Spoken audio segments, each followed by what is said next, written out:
오늘 주연우 제4주 교회력에 따른 성서일과 성경 봉독이 있겠습니다.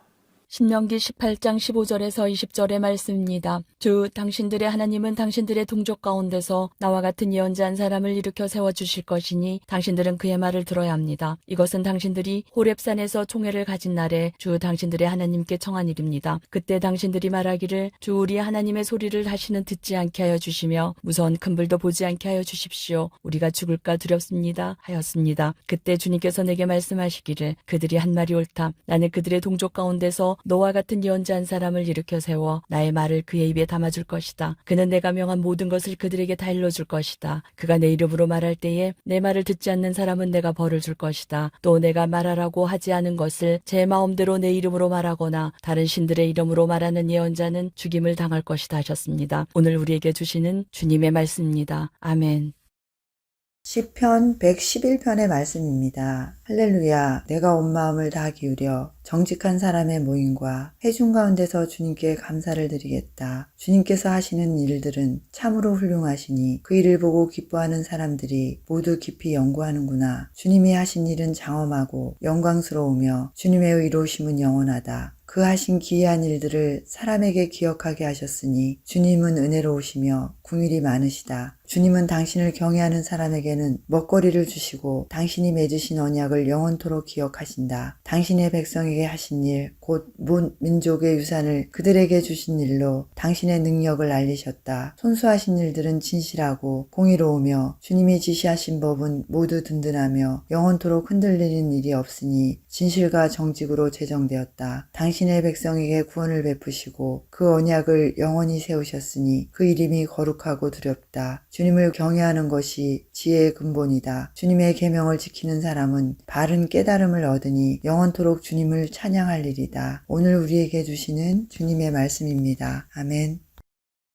고린도전서 8장 1절에서 13절 말씀입니다. 우상에게 바친 고기에 대하여 말하겠습니다. 우리는 우리 모두가 지식이 있는 줄로 알고 있습니다. 지식은 사람을 교만하게 하지만 사랑은 덕을 세웁니다. 자기가 무엇을 안다고 생각하는 사람은 아직도 그가 마땅히 알아야 할 방식대로 알지 못하는 사람입니다. 그러나 하나님을 사랑하는 사람은 하나님께서 그를 알아주십니다. 그런데 우상에게 바친 고기를 먹는 일을 두고 말하면 우리가 알기로는 세상의 우상이란 것은 아무것도 아니고 오직 하나님 한 분밖에는 신이 없습니다. 이른바 신이라는 것들이 하늘에든 땅에든 있다고 칩시다. 그러면 많은 신과 많은 주가 있는 것 같습니다. 그러나 우리에게는 아버지가 되시는 하나님 한 분이 계실 뿐입니다. 만물이 그분에게서 났고 우리는 그분을 위하여 있습니다. 그리고 한 분 주님이신 예수 그리스도가 계십니다. 만물이 그분으로 말미암아 있고 우리가 그분으로 말미암아 있습니다. 그러나 누구에게나 다 지식이 있는 것은 아닙니다. 어떤 사람들은 지금까지 우상을 섬기던 관습에 젖어서 그들이 먹는 고기가 우상의 것인 줄로 여기면서 먹습니다. 그들의 양심이 약함으로 더럽혀 짓는 것입니다. 그러나 우리를 하나님 앞에 내세우는 것은 음식이 아닙니다. 음식을 먹지 않는다고 해서 손해볼 것도 없고 먹는다고 해서 이로울 것도 없습니다. 그러나 여러분에게 있는 이 자유가 약한 사람들에게 걸림돌이 되지 않도록 조심하십시오. 지식이 있는 당신이 우상의 신당에 앉아서 먹고 있는 것을 어떤 사람이 보면 그가 약한 사람일지라도 그 양심에 용기가 생겨서 우상에게 바친 고기를 먹게 되지 않겠습니까? 그러면 그 약한 사람은 당신의 지식 때문에 망하는 것입니다. 그리스도께서는 그 약한 신도를 위하여 죽으셨습니다. 이렇게 여러분이 형제 자매들에게 죄를 짓고 그들의 약한 양심을 상하게 하는 것은 그리스도께 죄를 짓는 것입니다. 그러므로 음식이 내 형제를 걸어서 넘어지게 하는 것이라면 그가 걸려서 넘어지지 않게 하기 위해서 나는 평생 고기를 먹지 않겠습니다. 오늘 우리에게 주시는 주님의 말씀입니다. 아멘.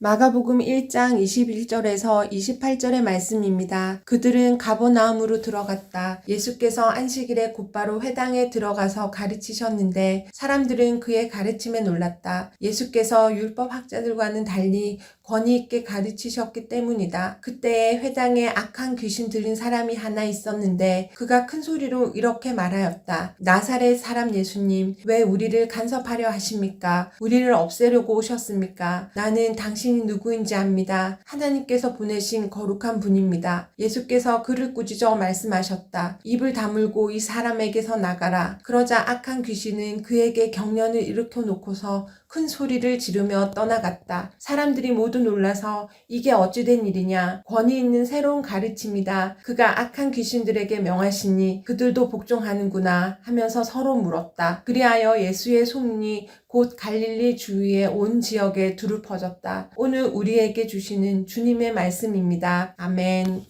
네, 오늘 함께 말씀 나누기 전에 함께 기도하시고 말씀 나누도록 하겠습니다. 사랑이 많으시고 은혜가 많으신 하나님, 이 주일 아침 주님의 전에 불러주시고 기도와 찬양과 또 말씀을 듣게 하시니 감사를 드립니다. 하나님, 이 시간 주님 우리의 마음을 열어주시고 우리의 눈을 열어주셔서 주님께서 이 시간을 위하여 태초부터 마련해 주신 귀한 은혜를 온전히 누릴 수 있도록 도와주시옵소서. 말씀 가운데 우리의 삶을 돌아보게 하시고 말씀 가운데 주님의 음성을 듣도록 인도하여 주시옵소서. 모든 것을 주님께 의탁하오며 모든 말씀으로 주 예수 그리스도의 이름으로 기도드립니다. 아멘.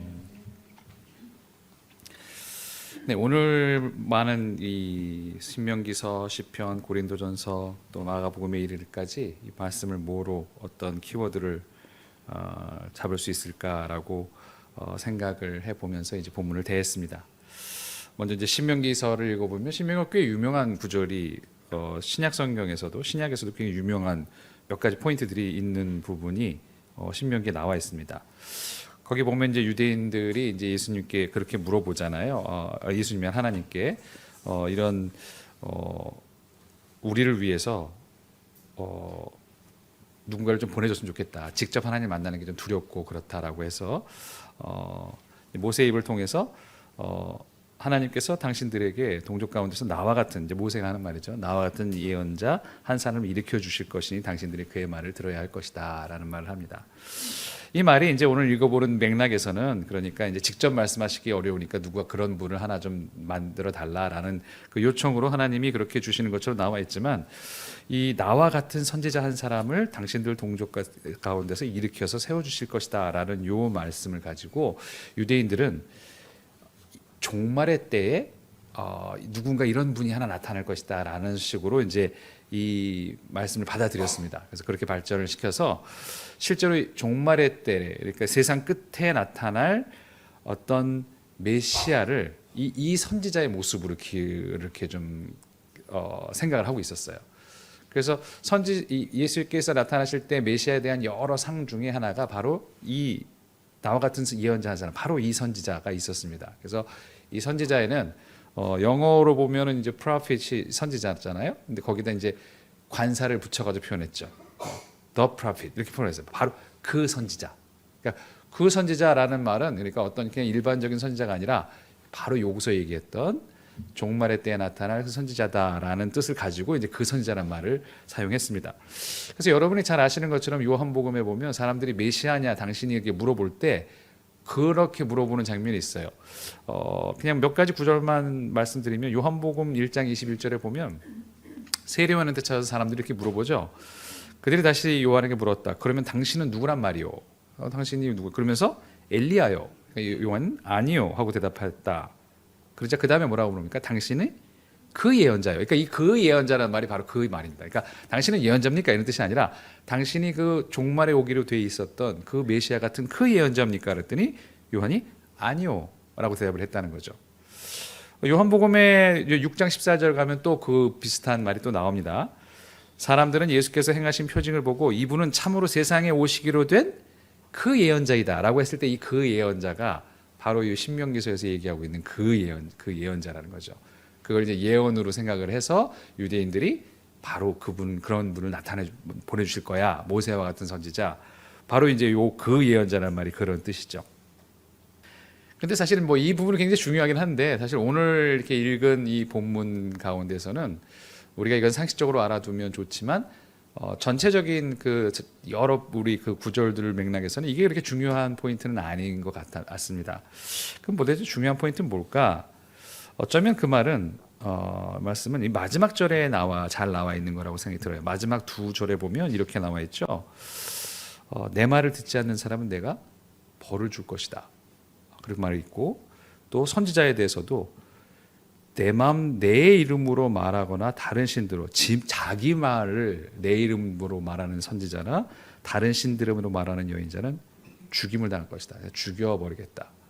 벌을 주고 죽여버리겠다는 그런 좀 뭐랄까요? 약간 무서운 하나님에 대한 이미지가 좀 담겨 있습니다. 실제로 그 이야기는 이 신명기 중간에서도 우리가 지금 직접 하나님 말씀하신 거는 좀 너무 버겁습니다. 그러니까 그래서 이제 그런 얘기를 하죠.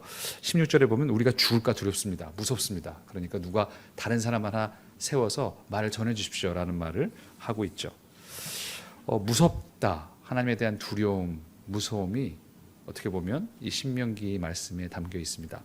시편에 있는 말씀도 마찬가지입니다. 시편에 있는 말씀은 뭐 일견 보기에는 그게 뭐 두려움하고 무슨 상관이 있나라고 생각드는데 이 시편에도 이 111편에도 서양에서는 가장 유명한 성경 구절이 하나 들어 있습니다. 그러니까 서양에서 유독 유명한 구절이 있는데 그게 뭐냐면 111장 10절 그 마지막 절에 있는 말씀. 요 첫 시작하는 말이죠. 주님을 경외하는 것이 지혜의 근본이다. 이 말이 서양에서는 굉장히 유명한 말입니다.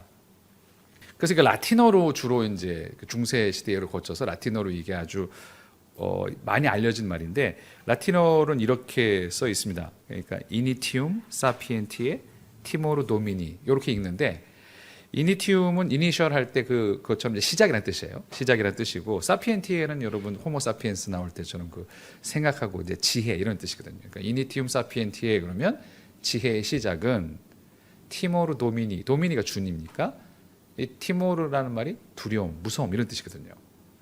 그래서 이니티움 사피엔티의 티모르 도미니 이 말이 바로 그냥 그대로 번역한 말이에요. 주님을 경외하는 것이 주님을 두려워하는 것이 지혜의 시작이다. 이게 사실은 그러니까 어디에서 주로 많이 쓰냐면 이 지혜와 지식이 제일 중요한 역할을 하는 곳이 학교잖아요. 그래서 중세 이후로 뭐 지금도 이제 대학이나 이제 학교 문양에 보면 이 말이 써 있는 그 학교들이 굉장히 많습니다. 서양에서는 전통적으로 가지고 내려온 거죠. 그러니까 주로 대학이나 학교 문양에 즐겨 넣었던 말이 바로 이 말이었어요. 주님을 경외하는 것이 지혜의 근본이다. 근데 사실 우리가 우리나라 말로는 경외라고 번역을 했지만 티모르라는 말은 또 원래 성경 히브리에 원래 있는 말은 그런 경외라는 무언가 이렇게 좀 거룩하게 번역된 말이라기보다는 단순하게 두려움, 공포라는 말을 뜻하는 말이 바로 그 말이었어요. 티모르라는 말이. 그 말은 사실 9절에도 나와 있죠. 9절에 보면 이렇게 나와 있습니다. 그 이름이 거룩하고 두렵다. 이렇게 나와 있죠. 그 이름이 너무 두렵다. 그 이름이 거룩하고 두렵다. 하나님은 두려운 분이시라는 그 고백을 맨 마지막에 두고 있습니다. 하나님은 두려운 분이시다. 그 하나님을 두려워하는 것이야말로 지혜의 시작이다. 이렇게 나와 있죠. 고린도전서에 나오는 이야기는 우리가 너무 잘 아는 이야기입니다. 우상에게 바쳐진 고기에 대한 이야기죠. 당시에는 뭐 우상에게 바쳤던 고기가 왜 문제가 되냐? 시작에 나오는 고기의 대부분이 일단 제물로 바친 다음에 나오는 고기들이 많았다고 하죠. 모든 게 다 그런 건 아니었을 수도 있겠지만, 그러니까 이제 시장에서 고기를 사다 보면 당연히 이게 어디 나오냐면 제물로 바쳤던 고기 중에서 나오게 되는 경우가 많으니까 그거를 우상에게 드렸던 제물을 먹는다는 게 이게 이게 좀 그런가라고 이제 그 믿음 안에서 그게 좀 너무 이게 그렇게 난 먹을 수 없다라는 사람들에 대한 이야기를 하고 있습니다. 근데 그게 또 갈등으로 좀 번진 상황이에요. 교회 안에서 어떤 사람들은 야 그렇게 생각하는 게 네가 믿음이 약한 거야라는 그런 논란이 지금 있었던 것이었죠. 거기서 바울도 그렇게 얘기를 합니다. 그래 그게 맞아. 믿음이 그래 세상에 우상이 어디 있어? 우상은 없으니까 뭐 그게 아무래도 상관없잖아. 근데 사실 저 같은 경우도 예전에 어렸을 때 보면 제사 음식 같은 거 먹기 좀 꺼려지는 게 있었거든요. 제사에서 나오는 음식을 이렇게 뭐 보면 이제 제사 음식상이라고 이제 안 믿는 집에 가면 주로 제사를 드리니까 딱 이렇게 나오는데 약간 좀 꺼림이 좀 있겨지더라고요. 그런 거겠죠. 근데 이제 한편 생각하면 야 그 귀신이 어딨냐 이렇게 생각하면 아무것도 아닌 것 같잖아요. 이제 그런 식의 얘기 드린 거죠. 그러나 어쨌든 마음에 거리게 있는 사람들에 대해서 그 갈등에 대해서 얘기를 하면서 그 모든 이야기들을 하면서 결국은 이제 괜찮다라고 얘기하면서 괜찮지만 그런 이제 마지막에 본면하는 게 네가 그걸 통해서 그 사람이 그렇게 그것 때문에 시험이 든다면 안 하는 게 좋다라는 본면을 하죠. 그러면서 바울 사도는 직접 그렇게 얘기하죠. 너는 괜찮지만 이 사람이 안 괜찮은 사람에서 막 먹어가지고 그걸 이렇게 이 사람이 그걸로 실족하게 된다면 그게 어떻게 덕을 쌓는 일이겠느냐. 그럴 일이 있을지도 모른다면 나는 차라리 그렇게 실족시키더니 내 자유를 평생 포기하겠다. 그게 신앙이 더 자유롭지만 이렇게 말을 하면서 이야기를 하죠. 근데 이 모든 이야기의 근저에 있는 말씀이 바로 6절에 있는 말씀입니다. 뭐라고 하냐면 이렇게 얘기를 하죠. 우리에게는 아버지 되시는 하나님이 한 분 계실 뿐이다. 만물은 그분에게서 났고 우리는 그분을 위하여 있다. 모든 것을 이렇게 이 모든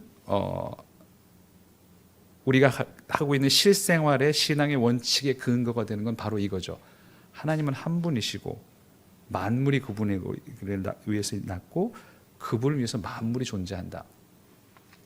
이 말 속에는 사실은 직접적인 표현을 하지 않았지만 하나님에 대한 경외감이 깊이 배어있는 말입니다. 그것이 우리의 실생활에서 어떻게 우리가 행동해야 되는가를 결정해주는 원칙으로 작용하는 거죠. 하나님을 두려워하는 마음이 있다면 그렇게 함부로 네가 형제를 대하지는 못할 것이다 라는 말씀들이 담겨 있는 셈이죠. 이 하나님에 대한 근원적인 두려움은 하나님과 인간의 질적인 차이에 대한 인식으로부터 시작됩니다. 정말 다르구나. 저번에 한 번도 설교 때 했던 말씀이잖아요. 그때 지난 밖을 옆으로 만드는 일에서도 이제 그때 칼바르트라는 신학자를 제가 소개했었죠. 거기서 보면 칼바르트가 자유주의 신학에 대해서 대항해서 한마디 했던 그 이성이 막 이렇게 발현했을 때, 그리고 하나님이 기적 같은 요소를 다 신비를 다 제거하고 예수님을 그저 도덕 교사로 만들었을 때 그 모든 것을 부쉈던 그 칼바르트가 자기의 모든 것은 바로 그 한 절에 있다라고 했던 그 성서 구절이 바로 전도서 5장 2절 하나님은 하늘에 계시고 너는 땅에 있다라는 그 구절이라고 했잖아요. 이렇게 하나님과 우리는 질적인 차이가 있는 존재다라는 것이었죠. 근데 사실은 흥미로운 사실은 칼바르트가 그 이성에 근거한 자유주의 신앙을 비판했을 때 강조한 것이 바로 심판의 하나님이었다는 거죠. 하나님은 심판하신 분이다라는 것이었어요. 사실 자유주의 신학에서는 심판하신 하나님 그런 거 별로 생각도 안 했던 거죠.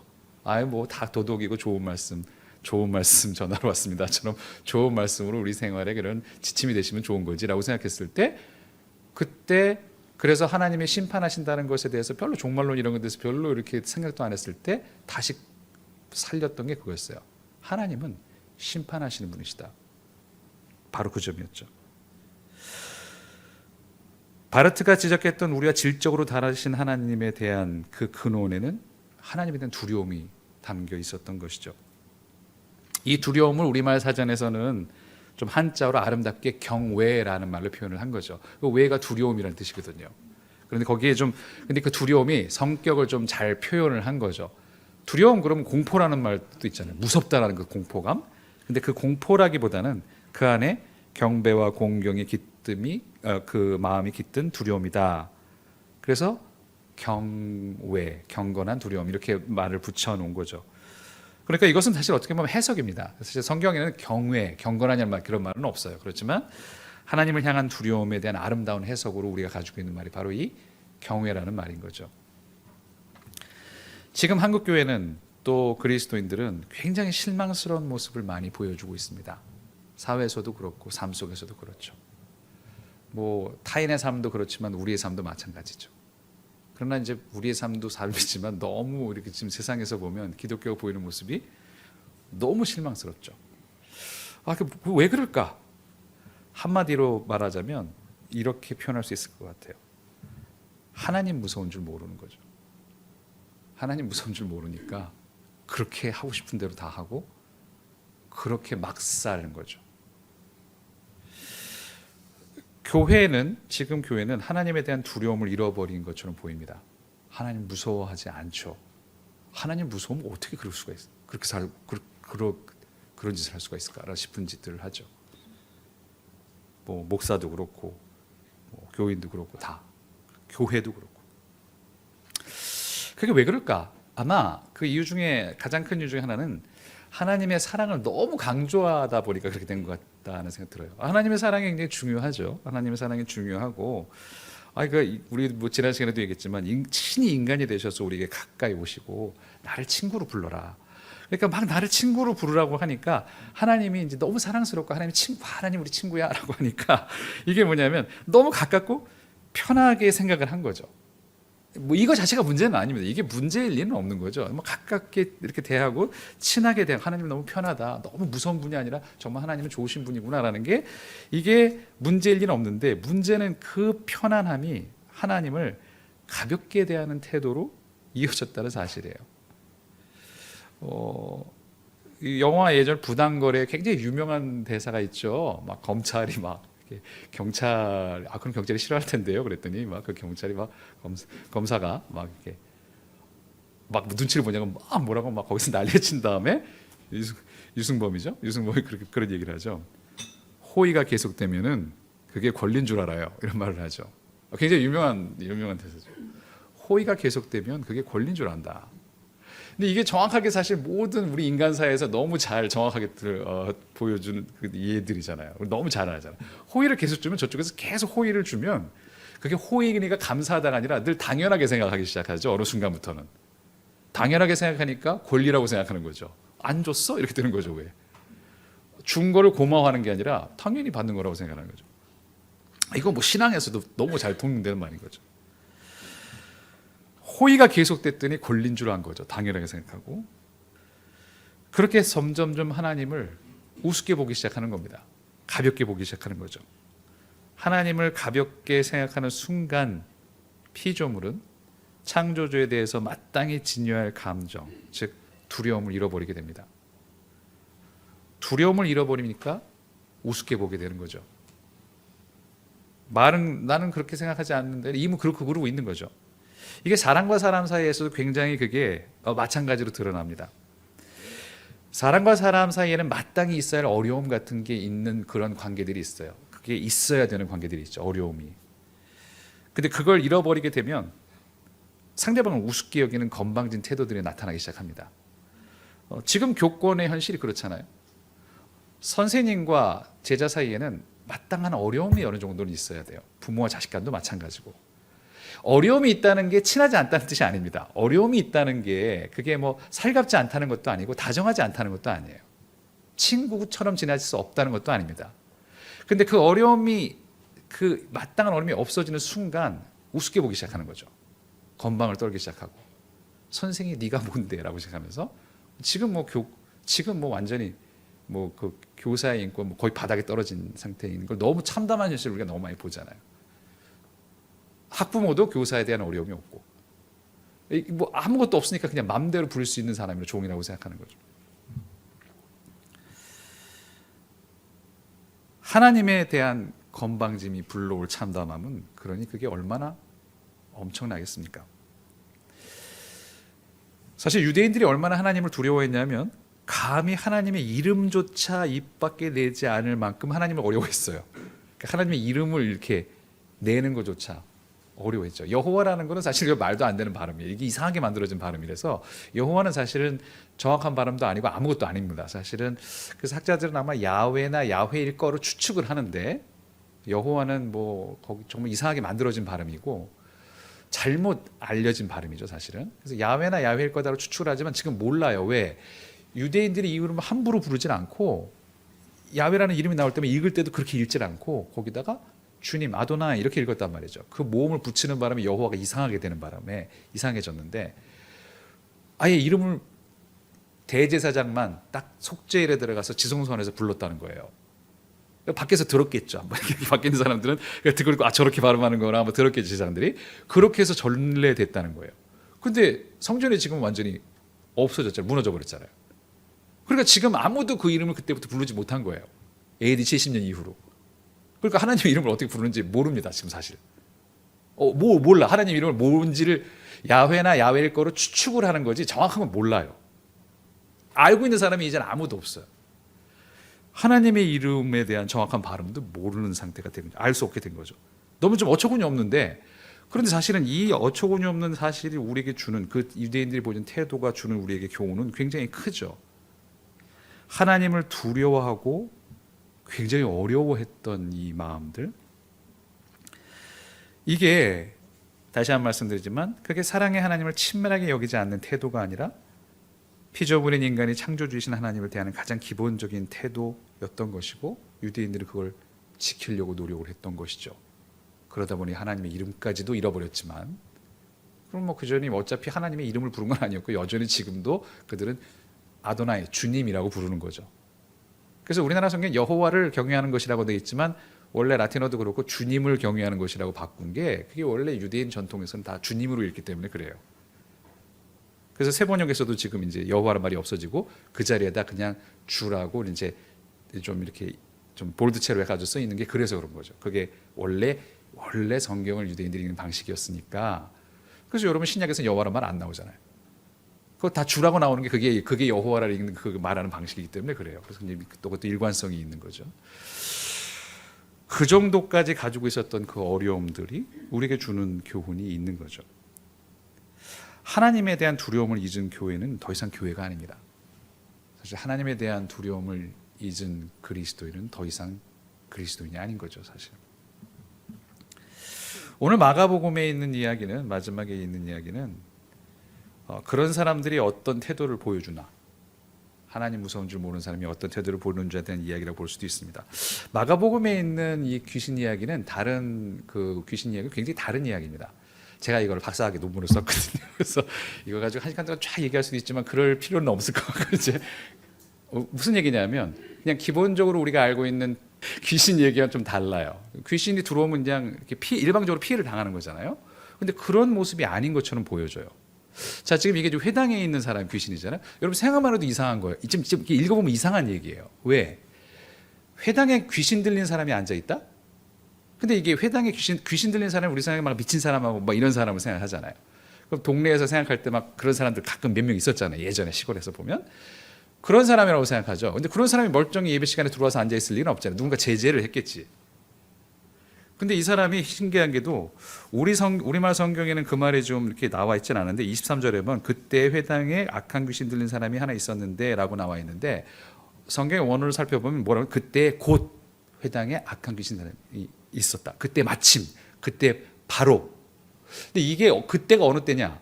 예수님이 예를 들면 설교를 하실 때였다는 말이에요. 하나님 나라의 복음을 선포하실 때 그때 마침, 그때 곧바로 회당에 악한 귀신 들린 사람이 있었다.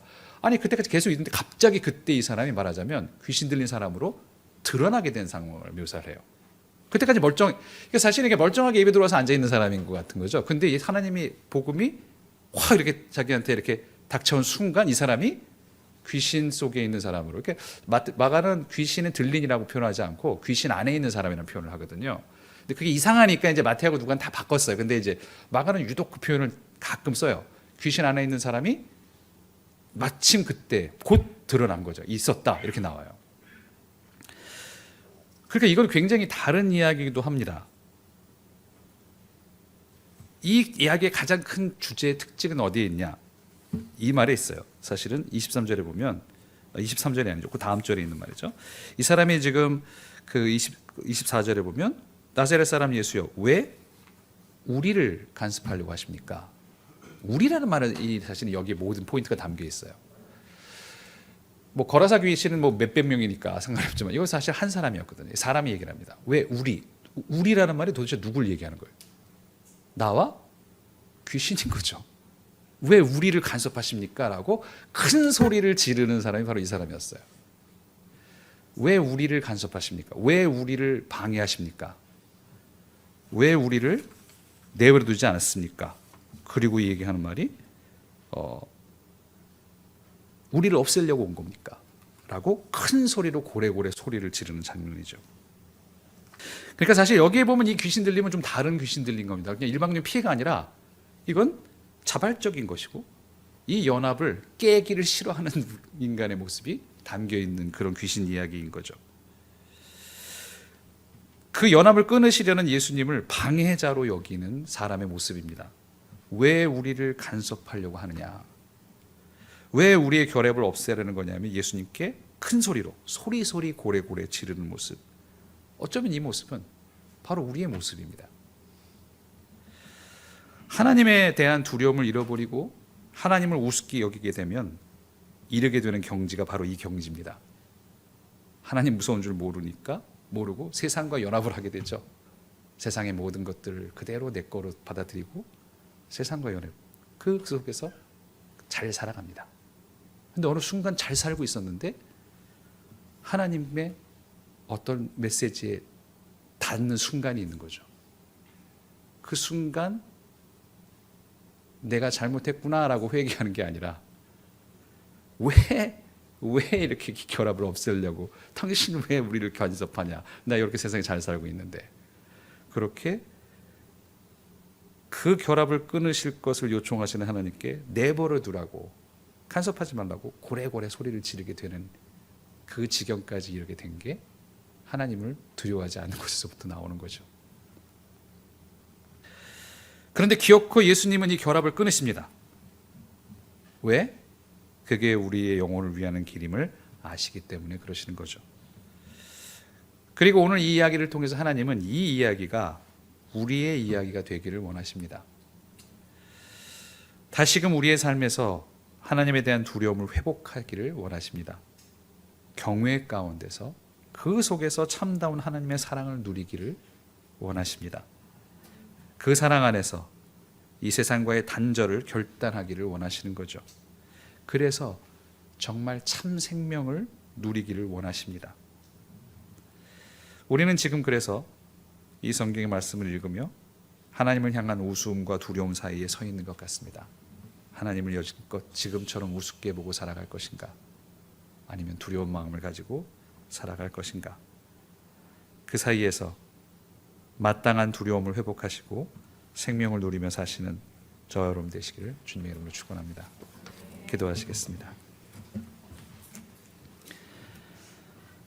하나님, 우리는 여전히 하나님 무서운 줄 모르고 사는 것은 아닌지 이 시간 생각해 보게 됩니다.